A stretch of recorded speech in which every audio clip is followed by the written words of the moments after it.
पढ़ेंगे दो बिल्ली और एक बंदर की कहानी। एक गांव में दो बिल्लियां रहती थी, एक का नाम था शिवानी और एक का नाम था रिया, और उस बंदर का नाम था आशीष।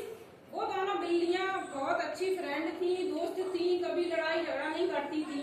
एक दिन उनको क्या होता है, एक दिन उनको भूख लगती है तो वो रोटी की तलाश में इधर उधर घूमने लगती हैं और एक रोटी का टुकड़ा कहीं से ढूंढते ढूंढते ले आती हैं और उस रोटी के टुकड़े को ले आकर के बैठ जाती हैं। फिर कहती हैं कि हम इसमें से आधी आधी कैसे करें। उस चीज का फायदा कौन उठाता है? वो बंदर उस चीज का फायदा उठाता है। आशीष वो आता है उन दोनों बिल्लियों से कहता है कि मैं तुम दोनों को आधी आधी टुकड़ा आपस में बांट के दूंगा, ला तुम मेरे को दो ये टुकड़ा।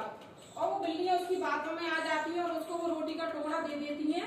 और वो क्या करता है, उस रोटी को टुकड़े को जहां ज्यादा बैठता है अपने मुंह में रख जाता है, जहां ज्यादा बैठता है अपने मुंह में रखे वो पूरी रोटी के टुकड़े को क्या करता है अपने पेट में ही खा जाता है। और बिल्लियों को कुछ भी नहीं मिलता है, बिल्लियां वहीं वहीं भूखी रह जाती हैं और वो भाग जाता है रोटी को खा करके। इस कहानी से हमको ये शिक्षा मिलती है कभी भी हमको आपस में झगड़ा नहीं करना चाहिए, इसका फायदा कोई तीसरा उठाता है। अब चलो ये बिल्ली की कहानी को कौन बनाएगा? दो बच्चे आ जाओ, ठीक है, आप बैठ जाओ, वहां बैठो, आप कहानी देखना, बैठ जाओ। लो ये रोटी का टुकड़ा डला हुआ है, चलो उठा करके ले जाओ रोटी के टुकड़े को।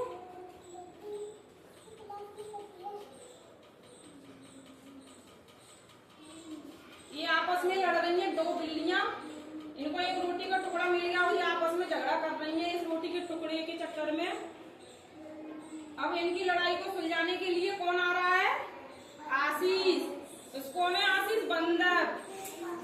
अब वो इस रोटी के टुकड़े को बिल्लियों से ले लेता है और बोलो इनसे कि तुम्हारी रोटी के मैं आधे आधे दोनों को दूंगा, इस रोटी के टुकड़े को लड़ाई मत करो, है ना? और तुम रोटी के करो, देखो ये रोटी के टुकड़े आधे आधे कर रहा है, जहाँ ज्यादा बैठ रही है वहां से ये रोटी का टुकड़ा खा जाता है। ये बंदर उन बिल्लियों को ये रोटी का टुकड़ा पूरा, इसमें कुछ भी नहीं दिया बिल्लियों को और ये पूरा खा गया उस रोटी को, ठीक है। और बिल्लियां क्या रह गई? भूखी रह गई और जो खा पी के अपना पेट भर के चला गया यहाँ से ये बंदर। अब वो दोनों आपस में खड़ी रह जाती हैं और फिर झगड़ा करने लगती हैं, झगड़ा, और ये आपस में झगड़ा करी, कोई भूखी रह गई इधर से उधर से लेकर के आई बस, ठीक है, और झगड़ा करनी क्या रह गई आपस में दोनों की दोनों भूखी रह गई। इस कहानी से हमको क्या शिक्षा मिलती है कि कभी भी हमको झगड़ा नहीं करना चाहिए आपस में। आ रही समझ में? कभी भी हमको क्या नहीं करना चाहिए? झगड़ा नहीं करना चाहिए। इससे क्या होता है, कोई तीसरा इस लड़ाई में फायदा उठाता है। जैसे कि हमने दो बिल्लियों की कहानी अभी सुनी थी और की भी थी कि उन दोनों बिल्लियों को क्या लग रही थी, बहुत ही भूख लग रही थी, उन दोनों में बहुत प्रेम था। और क्या फिर उनको भूख लगती है तो वो इधर उधर घूम करके अपने लिए कुछ खाने के लिए लेकर आती हैं, कोई रोटी का टुकड़ा, और वो रोटी का टुकड़ा लेकर आती हैं तो फिर आपस में वो क्या करने लगती हैं कि हम इस रोटी को टुकड़े को आपस में कैसे बटे। उस चीज का फायदा किसने उठाया? उस चीज का फायदा किसने उठाया? बंदर ने उठाया। किसने? बंदर ने। बंदर का क्या नाम है?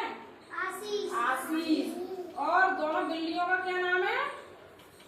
दोनों बिल्लियों का क्या नाम है? शिवानी और रिया, ठीक है। उन दोनों बेचारी बिल्लियों को कुछ भी खाने के लिए नहीं मिला और वो पूरी रोटी ये बंदर अपने पेट में ही खा गया और अपना पेट भर के चला गया। और आपस में वो बिल्लियां दोनों उसका मुंह देखती रह गई और भूखी रह गई, उनको कुछ भी खाने के लिए नहीं मिला। इस कहानी से हमें ये शिक्षा मिलती है कि हमें कभी भी झगड़ा या लड़ाई नहीं करनी चाहिए, इसका फायदा कोई आकर के तीसरा उठा जाता है। जैसे कि अभी तुम्हारे सामने किसने फायदा उठाया था? बंदर ने, ठीक है। कैसे उठाया था? कैसे उठाया था बंदर ने फायदा? लड़ाई का फायदा कैसे उठाया बंदर ने? हाँ, कि आपस में मैं तुम्हारे इस रोटी के टुकड़े का आधा आधा करूंगा और तुम लड़ाई मत करो ये रोटी के पीछे। और उसने कोई आधा आधा नहीं किया, वो अकेला ही उस रोटी को खा गया और अपने चलता बना, ठीक है। और रह कौन गई? उन बिल्लियों ने क्या किया? उसके ऊपर विश्वास किया, भरोसा किया कि हमें आधा आधा करके देगा।